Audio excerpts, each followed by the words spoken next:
ये पवन चक्की का जनरेटर उतर रहा है, देखो ये जनरेटर आ रहा है, ये ऊपर से सीधा ये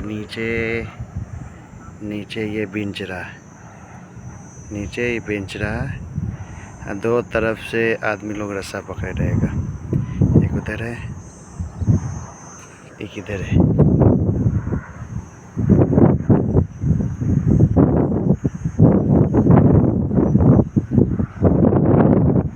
ये एक रोप गया, एक रोप उधर से गया, बस ये जनरेटर भी नीचे उतर रहा है पूरा फुल।